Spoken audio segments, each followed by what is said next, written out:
Welcome back, everyone.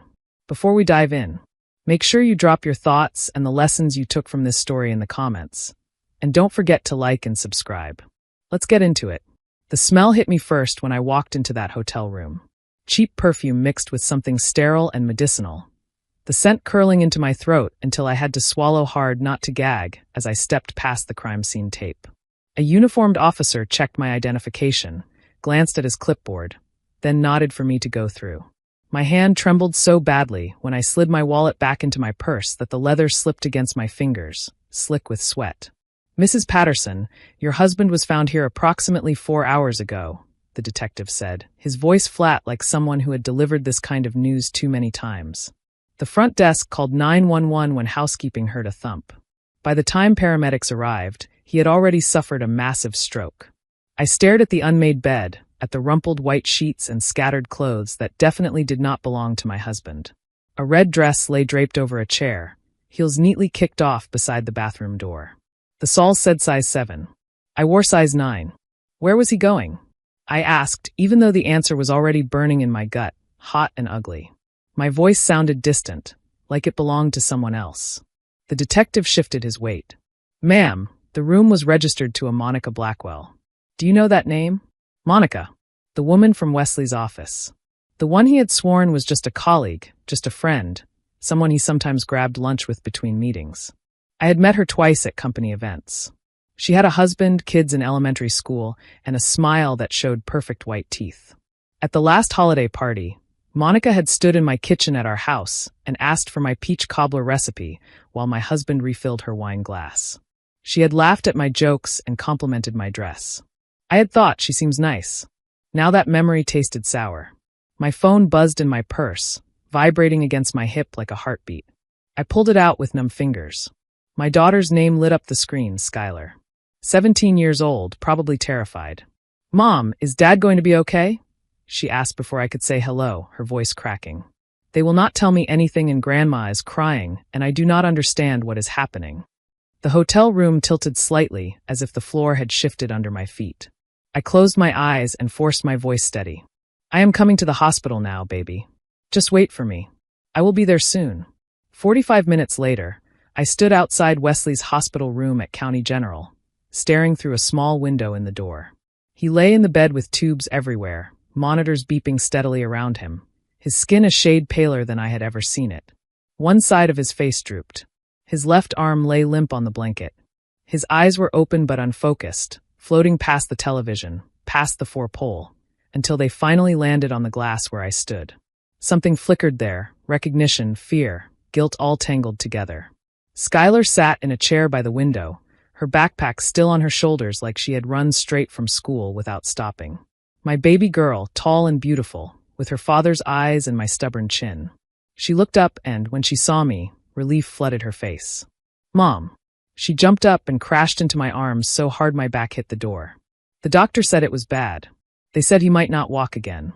They said his whole left side is paralyzed." I held her tightly, breathing in the coconut scent of her hair product, rubbing circles on her back the same way I had when she was 5 and afraid of the dark. Over her shoulder, I watched Wesley watching us, his gaze desperate. A man in a white coat approached, clipboard in hand.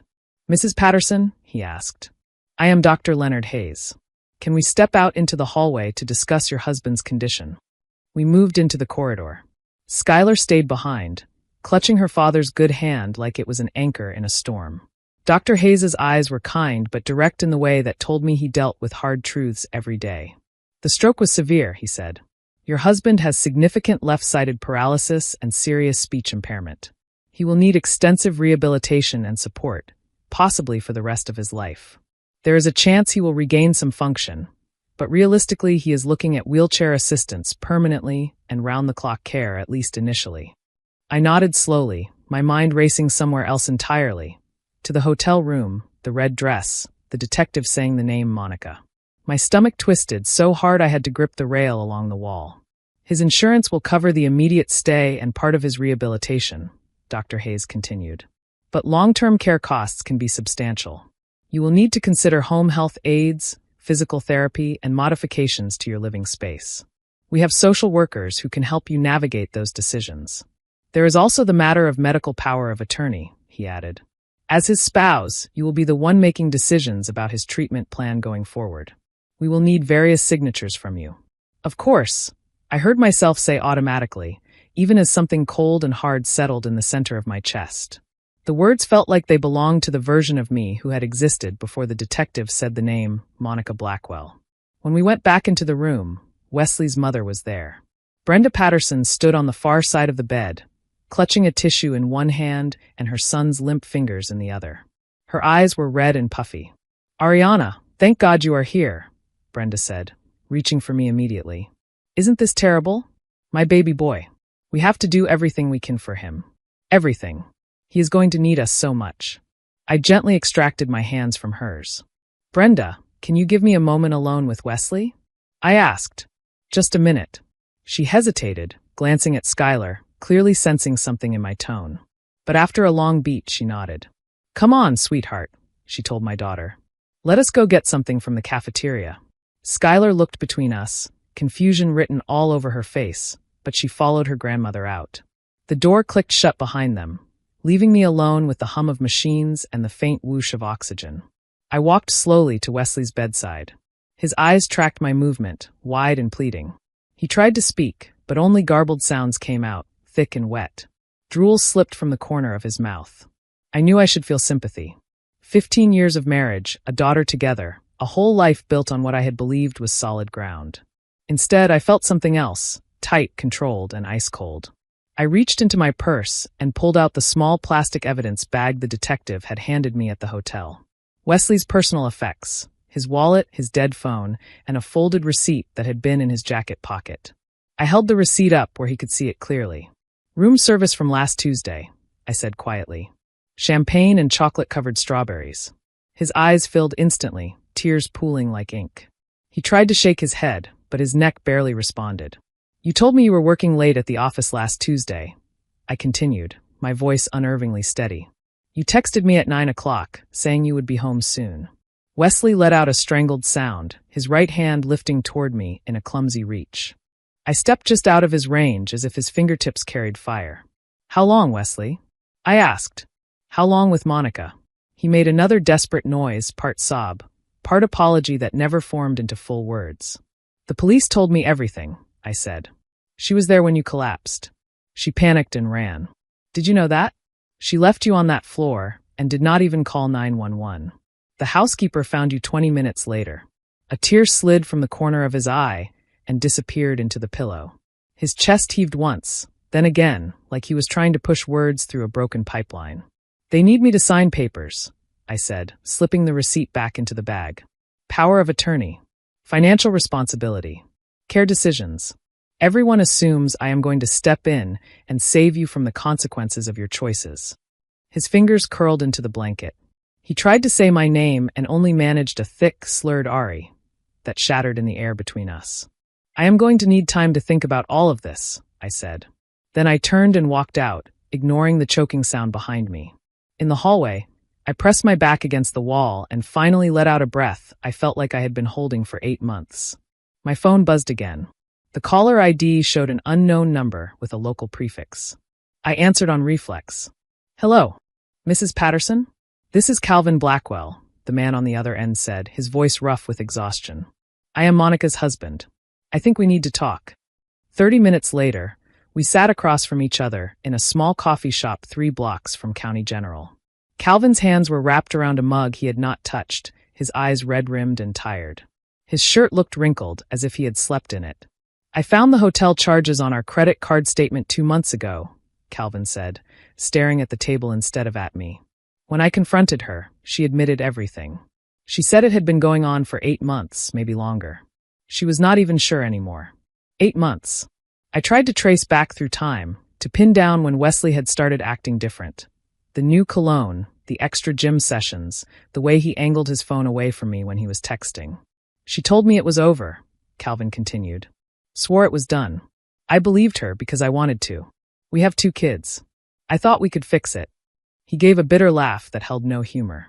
Then yesterday, he said, she comes home hysterical, saying Wesley collapsed and she panicked and left.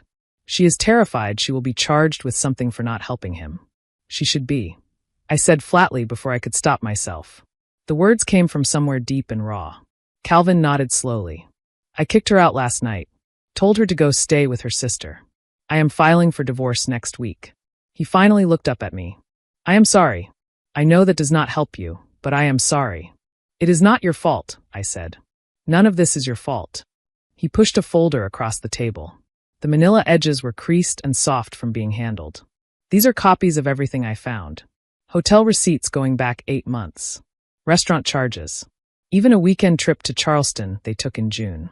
You might need it for your lawyer. I opened the folder.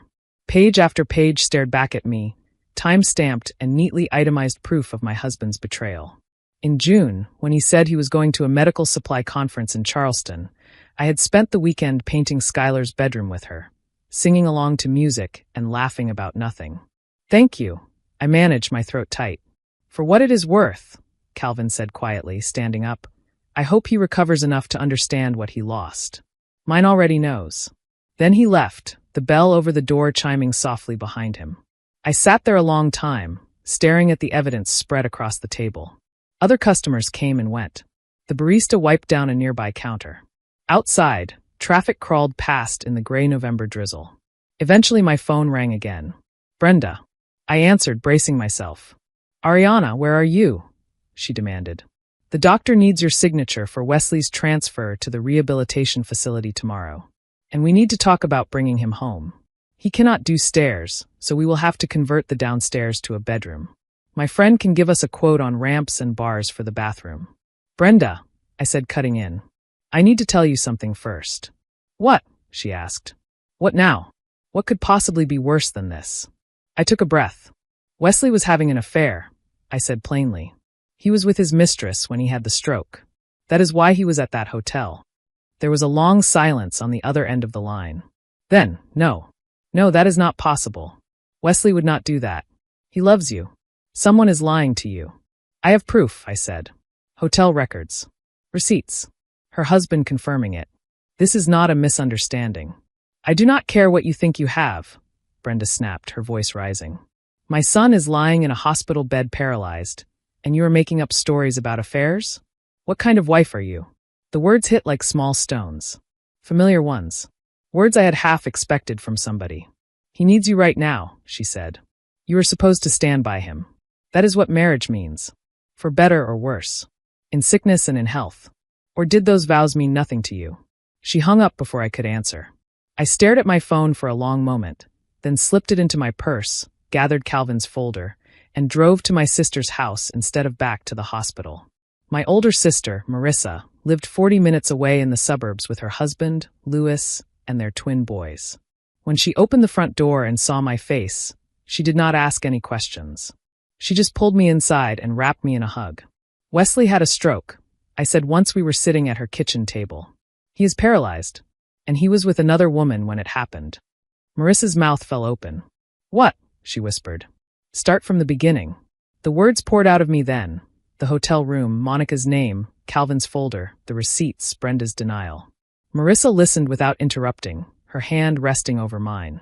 What are you going to do? She asked when I finally ran out of words. I do not know, I said honestly. Everyone expects me to take care of him, bring him home, become his nurse for the rest of my life. His mother thinks I am heartless for even questioning it. What do you want to do? Marissa asked quietly, emphasizing the word in a way that made something inside me flinch. I looked at my sister, really looked at her.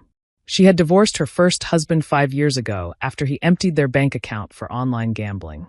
Everyone had told her to give him another chance, to think of her boys, to try counseling. She had filed the papers anyway, and now she was happier than I had ever seen her. I want to leave, I whispered. I want to walk away and never look back. Does that make me a terrible person? It makes you human, Marissa said. You do not owe him your life, Ariana. Not after what he did. But he is helpless now, I said, my voice breaking. He cannot even speak properly. How can I abandon someone in that condition? He abandoned you first, Marissa replied, her tone firm but gentle. While he could still walk and talk and make choices, he spent 8 months lying to you. You are not abandoning him. You are choosing yourself. I spent the night in her guest room, staring at the ceiling while shadows from the streetlights moved across the walls. Every time I closed my eyes, I saw the hotel bed, the receipt, the red dress. The next morning, I sat in a sleek downtown office across from a divorce attorney named Carla Hughes. She looked to be in her 50s, impeccably dressed with an air of someone who had seen people at their worst and had stopped being surprised by it. I laid Calvin's folder on her desk and told her everything. She listened, taking notes, occasionally asking questions that made me wince at how blunt they were. Finally, she sat back and folded her hands. "This is unusual timing, given your husband's medical condition," Carla said. "But you have clear grounds for divorce based on adultery. The stroke does not erase that. His family will push back hard," she continued. "Community gossip will be brutal. People will call you cruel. You need to know that up front. Are you prepared for that?" "I do not know if I am prepared," I admitted. "But I know I cannot take care of someone who destroyed our marriage and expect to survive it." Carla nodded. "Then let us begin. First, do not sign anything that makes you financially responsible for his long-term care. No power of attorney. No co-signing for medical loans. Nothing. I will draft a separation agreement immediately. You should move his belongings out of your home as soon as possible. We will file the petition within the week." My hand shook slightly as I signed the retainer agreement. The pen left a tiny smear of ink where I paused halfway through my name. This was real. I was really doing this. I left her office and sat in my car for 15 minutes before I could make myself start the engine. My phone showed 23 missed calls: Brenda, Wesley's brother, friends from church, the hospital social worker. I turned it off and drove straight to County General. Wesley was propped up slightly in his bed when I walked into his room. Brenda sat beside him, wiping his face with a cloth. When she saw me, she stood up, her expression a mix of anger and hope. "Did you come to your senses?" Brenda demanded. "The social worker said they need your signature. They have forms for his rehab facility, and then we can talk about adjusting your house." "I came to tell Wesley something," I said. I walked to his bedside and looked down at the man I had loved since I was 25 years old. "I am filing for divorce. I have hired an attorney. I will not be signing any papers that make me financially or medically responsible for your care. You will need to make other arrangements." Wesley's eyes went wide. He tried to speak, but what came out was a garbled string of sounds that broke against his teeth. "You cannot be serious," Brenda gasped. "Ariana, think about what you are doing. Think about Skylar. Think about how this will look. People will say you abandoned a disabled man." "I have thought about nothing else," I said calmly. "Wesley made his choice when he started sleeping with Monica. I am making mine now." "This is murder," Brenda hissed. "You are basically killing him. He will die without proper care." "He has family," I replied. "He has disability insurance. He has options. I am just not one of them anymore." I turned and walked out while Brenda shouted after me about Christian duty and marriage vows in hell. In the parking lot, I leaned against my car and let the wind whip my hair into my face until the sting in my eyes was from more than just tears. Later that afternoon, I sat Skylar down at our kitchen table. The house felt too quiet without Wesley's sports shows blaring in the background. The silence made everything too loud inside my head. "I need to tell you something, and it is going to hurt," I said. "Your father was having an affair. He was with another woman when he had the stroke. I am filing for divorce." Skylar stared at me, her brown eyes filling with tears. "You are leaving him now," she whispered. "When he is sick?" "I am leaving because of what he did," I said gently. "His illness does not erase the fact that he lied to us for months. It does not obligate me to sacrifice my life to take care of him." "Is there any way to fix it?" she asked, her voice breaking. "To make our family whole again?" "Family does not mean staying in a situation that destroys you from inside," I said, my own eyes burning. "Your father's actions are not your fault. My decision is not about punishing him. It is about respecting myself enough not to accept betrayal." She cried into my shoulder for a long time. I held her, whispering that I loved her, that we would figure it out together, that I would never leave her. The movers came that Saturday morning. 3 men in matching blue shirts loaded Wesley's belongings into a truck. His clothes, his golf clubs, his collection of jazz records, his computer and desk from the home office. Everything that was his and nothing that was ours. Skylar watched from her bedroom window at first, then came downstairs and stood next to me on the porch. "Where is his stuff going?" she asked quietly. "To Grandma Brenda's house," I said. "She has that finished basement. They are converting it into a space for his care." "Can I still see him?" "Of course," I said immediately. "He is still your dad." My issues with him do not change that. Whenever you want to visit, we will arrange it. She nodded slowly, then bit her lip. Some kids at school are saying mean things. That you are abandoning a disabled man. That you are cold-hearted. My jaw tightened. What do you tell them? I asked. That they do not know what happened. That dad messed up first, she said. But some teachers are saying things too. My English teacher pulled me aside and asked if I was okay at home. She made it sound like you were dangerous or something. Heat rose in my chest, a sharp mix of rage and shame. People are going to think what they want, I said carefully. We cannot control that. We can only control how we respond. Hold your head high, Skylar. We did not do anything wrong. On Monday, I went back to work at County General's pediatric ward. My supervisor, Janet Rivers, called me into her office as soon as she saw me. How are you holding up? Janet asked, her eyebrows pulled together with genuine concern. I am functional, I said. That is about all I can promise right now. Take whatever time you need, she said. We can adjust your schedule, bring in per diem nurses. Actually, I interrupted, I would like to work more if possible. I need the distraction. And the money with the divorce costs. She studied me for a long moment, then nodded. You are stronger than people give you credit for, Ariana. You always have been. I will see what I can do about extra shifts. The day passed in a blur of crying babies, worried parents, and routine procedures that demanded my full attention. When I was holding a toddler still for an 4 or explaining discharge instructions to a nervous mother, I could not think about Wesley or Monica. During my lunch break, I realized something. At work, I was not Wesley's wife. I was Nurse Patterson. Competent. Calm. Someone people trusted. That version of me felt solid in a way the rest of my life did not. The text started that evening. Unknown numbers sending messages like, you are going to regret abandoning him, and what kind of woman does this? And you are disgusting. I blocked each one, just like my attorney had told me to do. They want you to feel guilty, Carla had said. Do not give them that power. Save the messages for documentation, but do not engage. A week later, Skylar asked if she could go visit her father at Brenda's house. I wanted to say no, to keep her safely out of that environment, but she was almost grown. She needed to navigate this for herself. Call me if you need anything, I said, handing her bus fare. I will pick you up whenever you are ready. The house felt painfully empty after she left. I wandered through rooms that were slowly becoming mine again. I cooked dinner the way I liked it for once, with lemon and herbs instead of the heavy salt Wesley always preferred. At 8 o'clock, my phone rang. Mom, can you come get me? Skylar asked. Grandma is being weird. When I pulled up outside Brenda's house 20 minutes later, Skylar practically ran to the car, slamming the door behind her. She kept saying you will come to your senses eventually, Skylar said as we drove away. That dad still loves you, and this is all just fear and confusion. She said marriage is forever and you are breaking God's law. How is your father? I asked, bracing myself. Sad, she said. Really sad. He tried to say my name, but it came out wrong. He cried a little. Her voice wavered. I know what he did was wrong, but seeing him like that is really hard. I pulled into a parking lot and put the car in park. Baby, you are allowed to feel sad for him, I said.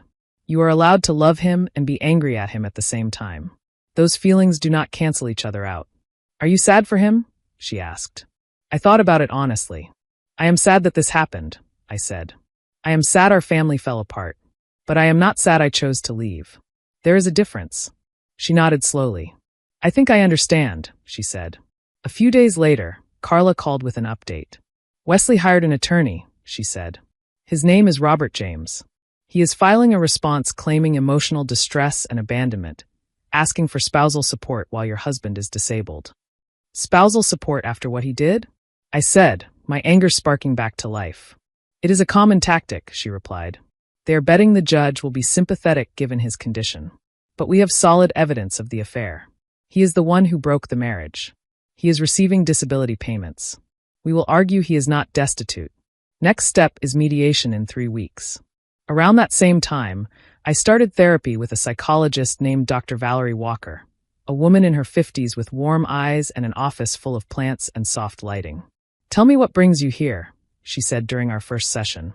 The story spilled out of me again, the hotel room, the stroke, the community judgment, the relentless guilt that crept in during quiet moments, the anger that sometimes felt like it could crack my ribs. You are allowed to be angry, Dr. Walker said. Anger is information. It tells us our boundaries have been violated. The question is what you do with that anger. Right now, the anger is the only thing keeping me strong, I admitted. If I let it go, I am afraid I will collapse and go back. Anger can fuel you for a while, she said, but if you live on it, it burns you from the inside out. We will work on processing it so it does not consume you. Over the next few weeks, therapy became my anchor. Dr. Walker helped me see that choosing myself was not cruelty, that Wesley's medical condition did not erase his accountability, and that I could feel sympathy for his situation while still maintaining my boundaries. You are not responsible for saving him from the consequences of his actions, she said during one session. That is not abandonment. That is self-preservation. I repeated those words to myself whenever the guilt whispered that I was a monster. Slowly, they started to feel less like a mantra and more like the truth. Mediation day arrived. The four of us sat around a conference table. Me and Carla on one side, Wesley in his wheelchair with Robert James and Brenda on the other, and a neutral mediator at the head. My client is willing to forego discussion of the adultery if Mrs. Patterson agrees to cover 50% of his ongoing medical costs. Robert began smoothly. Carla did not even blink. Your client does not get to forego his affair, she said. It is documented fact. My client has no legal obligation to fund his care. He has disability insurance and family support. He made choices. The consequence of those choices is this divorce. Wesley struggled to speak, his fingers gripping the armrest of his wheelchair. Brenda leaned close, as if she could drag words out of him by sheer willpower. He says he is sorry, Brenda translated. He says he still loves you, and he is asking you to reconsider. I looked at Wesley fully for the first time since the hospital. At the man I had married, loved, shared a home and child with, who now sat broken in front of me partially because of decisions he had made over and over again.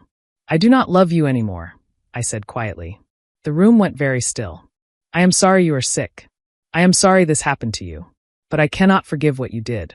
I cannot pretend those 8 months did not happen.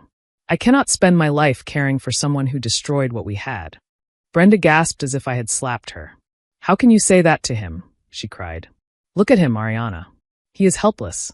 He was not helpless when he was sleeping with Monica, I replied, keeping my voice steady. He made a choice. I am making mine. The mediation ended without agreement. We were going to court. That night, I did not sleep much. Every time I closed my eyes, I saw the way Wesley's face crumpled when I said I did not love him. A month later, I stood in a small, older courthouse with worn marble floors, next to Carla in my best burgundy dress. My palms were damp, but my spine felt inexplicably straight. Judge Andrea Morrison presided, a woman in her 60s with reading glasses perched on her nose and an expression that said she had heard every excuse people could give for hurting each other. This is a dissolution of marriage with disputed terms, Judge Morrison said. I have reviewed the filing, including allegations of adultery and the respondent's counterclaim for spousal support. Ms. Hughes, you may proceed. Carla presented our case. The affair, the timeline, the receipts, the stroke during one of their hotel rendezvous. She placed Calvin's organized folder in front of the judge. Robert tried to soften the situation, describing the affair as a mistake made during a difficult period, and emphasizing Wesley's permanent disability and limited income. Mrs. Patterson discovered this affair only because of the medical crisis, Judge Morrison said, flipping through the documents. Had the stroke not occurred, presumably the affair would have continued. Robert hesitated. That is speculation, Your Honor, he said weakly. Is it? She asked. Then she turned to Wesley. Mr. Patterson, can you speak for yourself? He struggled with his words, managing, I still love sorry, before they tangled. The judge's expression softened slightly, but her tone remained firm. I understand communication is difficult for you, Mr. Patterson, she said. But this court must consider actions, not just words. You conducted an affair for 8 months. You lied to your wife repeatedly. The consequence of those choices is this divorce. Your medical condition, while tragic, does not erase your accountability. Brenda made a small outraged sound. The judge fixed her with a look. Ma'am, you are not a party to this case, she said. If you cannot remain silent, you will be removed. After an hour that felt like a year and 5 minutes at the same time, Judge Morrison gave her ruling. Adultery is grounds for divorce in this state, she said. The injured party is not required to provide support to the party at fault. The court grants the divorce. The marital home will go to Mrs. Patterson, given that she is the primary custodian of the minor child. Mr. Patterson will receive his retirement accounts and half of the savings. No spousal support is awarded. Child support will be minimal given his disability status and Mrs. Patterson's stable income. Her gavel came down with a sharp crack. Divorce granted, she said. This court is adjourned. It was over. 15 years of marriage dissolved in less than an hour. I walked out of the courthouse into bright February sunshine that felt too clean for the mess of emotions inside me. Congratulations, Carla said quietly as we stood on the sidewalk. You are officially free. That night, I told Skylar everything. She hugged me so hard her graduation poster on the wall tilted. Are you okay? She asked. I am actually okay, I said, surprised to hear how true it sounded. Genuinely okay. Over the next months, life shifted into a new shape. I threw myself into work, and my supervisor eventually offered me a new position as patient care coordinator for the pediatric ward. More responsibility, better pay, and regular hours. Parents ask for you by name, Janet said when she made the offer. You have a gift for explaining complicated things in plain language. We need that. At home, I started repainting. I covered the pale blue bedroom walls Wesley had chosen with a rich burgundy I had always wanted. I bought new bedding in deep purple and gold. I rearranged the furniture until the room felt like mine, not ours. Skylar helped, quietly rolling paint onto the walls. I like it, she said finally, stepping back to admire the color. It feels like you. On weekends, I pulled weeds in the garden, trimmed back wild bushes, and planted bulbs that would bloom in the spring. My back ached, but the physical work felt like proof that I could still build something new with my own hands. A neighbor couple across the street, Mr. and Mrs. Owens, came over one afternoon while I was kneeling in the dirt. We heard what folks were saying, Mrs. Owens said gently. We do not believe the gossip. I told my husband, she added. If he had done what your ex did, I would have left too. Mr. Owens nodded in agreement. Their support eased something inside me that I had not realized was still clenched. I signed up for a Saturday morning watercolor class at the community center. The instructor, Beverly, was small and enthusiastic, with paint stains on her fingers and boundless energy. You are never too old to start something new, Beverly told us. My first painting was terrible. My trees were green blobs and my sky bled into the ground. But I hung it in my bedroom anyway. It represented something important, a life that had room for my interests, not just my obligations. At a regional nursing conference downtown, I met a pediatric social worker named Desmond Riley from a hospital 2 hours away. He nearly dropped his folder and coffee at the refreshment table, and I reached out instinctively to steady his things. Thank you, he said, laughing at himself. First conference in years, and I am already making a mess. First one for me as a coordinator, I said. I am Ariana, County General. We ended up sitting together for the afternoon sessions, trading stories about families who needed more than just medicine, ones whose struggles involved culture, faith, and fear. He had an easy way of listening, of asking questions that made me feel seen instead of analyzed. We exchanged contact information for professional resources, but over the next few weeks our texts drifted into everyday things. Funny moments at work, what we were cooking for dinner, the absurdity of insurance paperwork. Who are you smiling at? Skylar asked one evening, noticing me looking at my phone. A colleague, I said. A social worker from the conference. Desmond. A guy colleague, she said, arching an eyebrow. Yes, a guy colleague, I replied, rolling my eyes. We are just friends. I did not say anything, she said, but her grin said everything. When Desmond texted one Saturday to say he was in town visiting family and asked if I wanted to meet for coffee, I almost said no. Then I remembered I was allowed to have friends. Allowed to sit in a cafe and talk to someone who did not know me primarily as Wesley's wife, or the woman who left her disabled husband. We talked for 2 hours straight at a little spot by the river, about his divorce 3 years earlier, about my divorce, about how betrayal changes the way you see yourself. Do you regret leaving? He asked gently at one point. Sometimes I feel sad about how it all happened, I said. But no, I do not regret leaving. He betrayed me for months. I cannot build my life around taking care of someone who destroyed what we had. That is not love. That is martyrdom. I get that, Desmond said. My ex had an affair too. It took me a long time to realize I did not have to pay for her choices with the rest of my life. We started meeting for coffee every few weeks when he was in town, sometimes with his hiking group on Sundays at a nearby state park. Climbing up those trails left my legs burning and my lungs full, but standing at the top looking over miles of trees and sky felt like proof there were still wide open places ahead of me. "You seem lighter than when we first met," Desmond said once as we sat on a rock overlooking the valley. "I am lighter," I said. "I am not carrying Wesley's choices anymore. Just my own." Meanwhile, Skylar finished high school.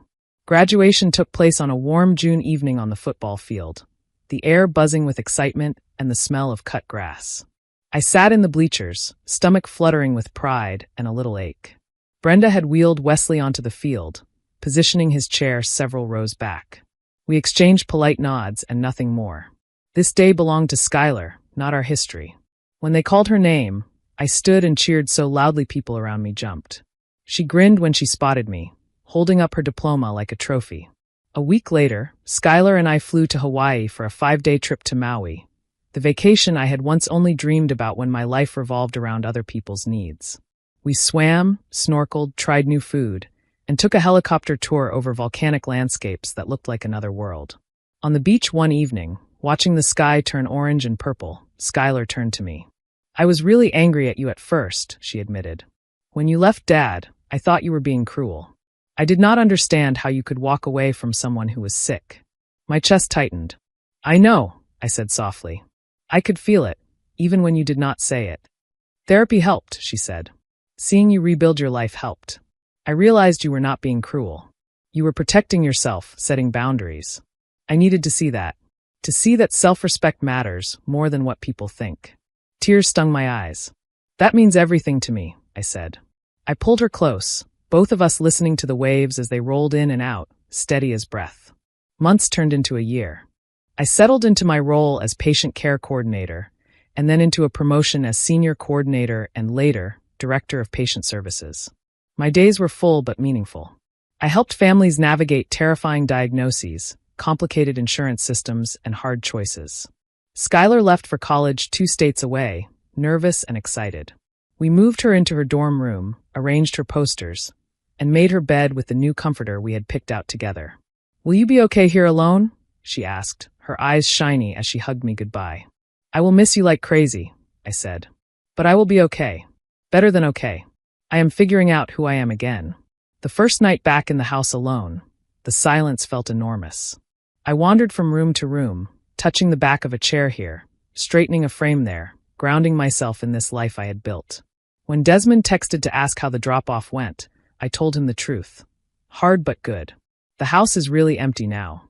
"Want company?" he replied. "I can bring takeout and we can watch something mindless." I hesitated only for a moment before typing back. "That sounds perfect." An hour later, we sat on my couch with cartons of Chinese food, watching a documentary about penguins and laughing at how seriously the narrator described their mating rituals. Desmond did not try to turn it into a date. He just sat there, shoulder warm against mine, present. "Thank you," I said eventually, "for being here, for not making this weird." "Where else would I be?" he said with a small smile. Friends show up. One evening in October, nearly 2 years after that hotel room, Brenda called. I almost let it go to voicemail. Curiosity won. "Natasha, I need to talk to you," she said, sounding older and more tired than I remembered. "What is it?" I asked, bracing for another argument. "Wesley wants to see you," she said. "Not to ask you back. He knows that is not happening. He just wants to apologize properly. He has been working with a speech therapist. He wrote some things down in case he cannot get the words out. He knows he ruined everything. He just wants a chance to say he is sorry without lawyers involved." I leaned against the kitchen counter, staring at the pattern in the granite. "If I agree, it will be on my terms," I said. "Neutral location. Public place. Limited time. And Skylar can be there if she wants, but there is no pressure on her." "All right," Brenda said. "Whatever you are comfortable with." I called Dr. Walker for a quick phone session. "What do you want from this meeting?" she asked. "Closure? Validation? Maybe both," I said. "Maybe I need to see him one more time to fully close that chapter." "Then go," she said. "But remember, you do not owe him forgiveness, and you do not owe him comfort. This meeting is for you, not him."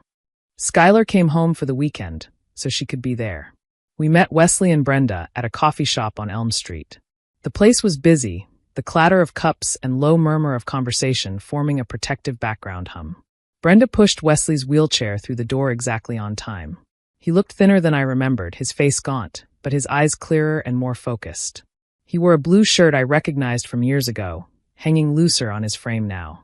After we ordered drinks, Wesley pulled out a folded sheet of paper with trembling fingers and started reading in halting speech. Ariana. Skylar. I am sorry. So sorry. What I did was wrong. Lying. Cheating. Destroying our family. I cannot take it back. But I need you to know I know what I did. Tears slid down his cheeks as he spoke. My chest tightened, but it was like watching a storm from behind glass. I could see it, but it did not pull me under. I do not expect forgiveness, he continued slowly. I just wanted to say it, that I am sorry, that you deserved better, that I was selfish and stupid and threw away everything that mattered. He turned his head toward Skylar. I am sorry I hurt your mom. Sorry I embarrassed you. Sorry I was not the dad you deserved. Skylar's eyes were wet, but her voice was steady. I still love you, Dad, she said. But I am not going to pretend what you did was okay. Mom did not abandon you. You abandoned her first. I needed to see her stand up for herself, even though it was hard. Wesley nodded jerkily. I know, he said. Your mom is strong. Stronger than me. Then he looked at me. I still love you, he whispered.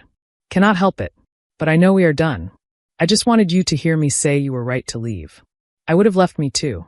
I took a breath, choosing my words carefully. Wesley, I accept your apology, I said. I believe you are sorry. But that does not change anything between us. We are not getting back together. We are not going to be friends. We are divorced, and that was the right decision for both of us. He closed his eyes for a moment, then opened them again. Are you happy? He asked. I thought about my job, my home, my daughter in college, my friends, the way my chest no longer felt tight when I woke up in the morning. I am getting there, I said. I have a life that is mine now. Skylar is thriving. I am figuring out who I am outside of being someone's wife. So yes, I think I am on my way to happy. Something like relief crossed his face. Good, he said. You deserve that. We talked for a few more minutes about safe topics, his physical therapy, Skylar's major, my promotion. It felt surreal, almost like making small talk with a distant relative instead of the man I had once pledged my life to. When we stood to leave, I said, I hope your recovery continues to progress, Wesley. I really do. Outside, as Skylar and I walked to the car, she asked, How do you feel? Strange, I said. Sad for what we lost, but not sad I lost it. If that makes sense. She nodded. It does, she said. I am proud of you, Mom. You handled that with so much grace. I did not need to be cruel, I said. I just needed to be clear. Life moved on. Desmond and I kept seeing each other. Hikes, concerts with friends, coffee on Sunday afternoons. One night at an outdoor blues concert, under string lights and warm air, he turned to me as the band took a break. Can I tell you something? He asked. Always, I replied. I really value what we have built, he said. This friendship. I do not want to mess it up by pushing for something you are not ready for.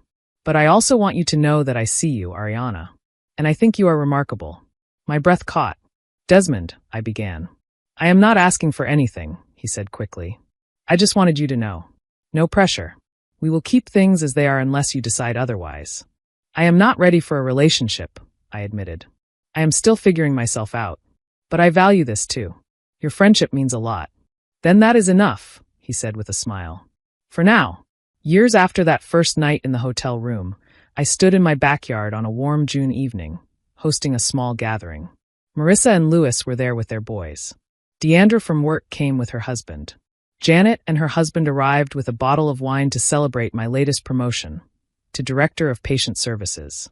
Skylar, home from college for the summer, moved easily among them, laughing and telling stories about her sophomore year. Desmond stood near the grill, tongs in hand, chatting with Louis while the smell of burgers drifted through the air. The garden I had planted had flourished, flowers blooming in bright colors I had chosen, a small vegetable patch heavy with tomatoes and peppers. String lights hung between trees, casting everything in a soft glow.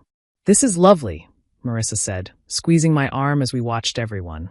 Look at what you have built. It is not just the house, I said, gesturing around. It is all of it. The life. The peace. You did that, she said. You chose yourself, and look what happened. Later, as the sun dipped low and fireflies blinked at the edges of the yard, Desmond came to stand beside me by the flower beds. He handed me a glass of wine. "You okay?" he asked quietly.